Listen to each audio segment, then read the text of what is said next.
నమస్తే, welcome to Andhra Prabha. Jubilee Hills ఉప ఎన్నికకు సమయం దగ్గర పడింది.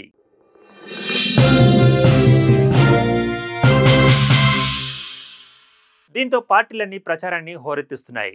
ఈ క్రమంలోనే ఓటర్లను ఆకర్షించడానికి వినూత్న పద్ధతులు పాటిస్తున్నాయి. మరి నియోజకవర్గంలో పార్టీల ప్రచారం ఏ విధంగా కొనసాగుతుందో ఈ వీడియోలో చూద్దామా?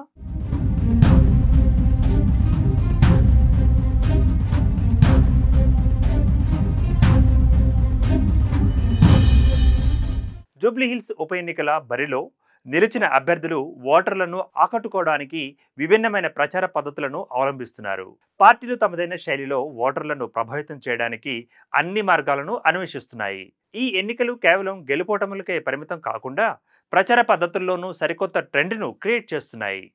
సోషల్ మీడియాతో మొదలు పెడితే రిక్షాలు, ఆటోలు, సైకిళ్లు, కార్యకర్తలతో మైకుల ద్వారా అన్నింటినీ ప్రచారం కోసం వినియోగిస్తున్నారు. సిట్టింగ్ స్థానాన్ని ఎలాగైనా కైవసం చేసుకోవాలని ప్రధాన ప్రతిపక్షమైన బీఆర్ఎస్ వివిధ రకాలుగా పార్టీ రంగులు, గుర్తులతో కూడిన ఫ్లెక్సీలను ప్రత్యేకంగా తయారు చేయించి వాటిని కార్యకర్తల ద్వారా ప్రచారం చేస్తోంది.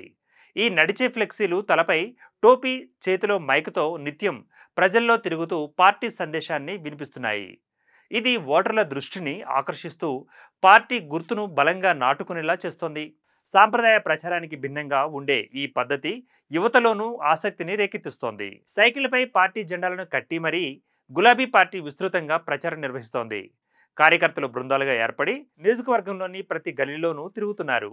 ఇది ఒకవైపు పర్యావరణ హితమైన ప్రచార పద్ధతిగానే నిలుస్తూనే మరోవైపు ప్రజలను మరింత చేరువ కావడానికి ప్రయత్నిస్తోంది.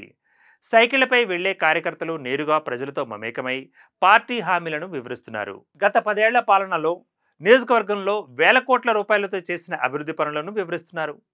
ఇప్పుడున్న కాంగ్రెస్ ప్రభుత్వానికి తగిన రీతిలో గుణపాఠం చెప్పాలంటే ఇప్పుడు బీఆర్ఎస్ పార్టీకి ఓటు వేయాలని కోరుతున్నారు. ఇక అధికార కాంగ్రెస్ పార్టీ కూడా ఈ నియోజకవర్గంలో ఎలాగైనా సరే పాగా వేయాలని చూస్తోంది. నిజానికి అసెంబ్లీ ఎన్నికల్లో గ్రేటర్ పరిధిలోని ఒక్క స్థానాన్ని కూడా కాంగ్రెస్ పార్టీ గెలుచుకోలేకపోయింది.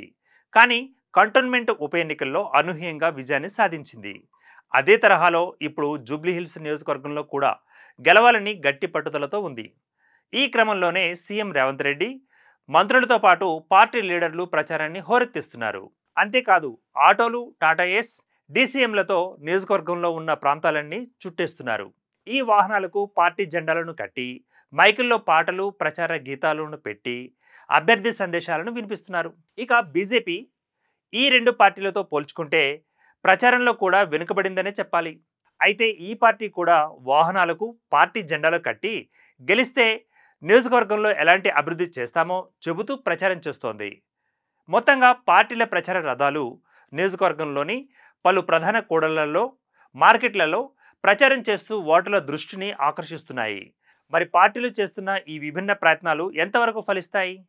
చివరకు ప్రజలు ఎవరికి పట్టం కడతారు అనేది తెలియాలంటే మరికొన్ని రోజులు వేచి చూడాల్సిందే.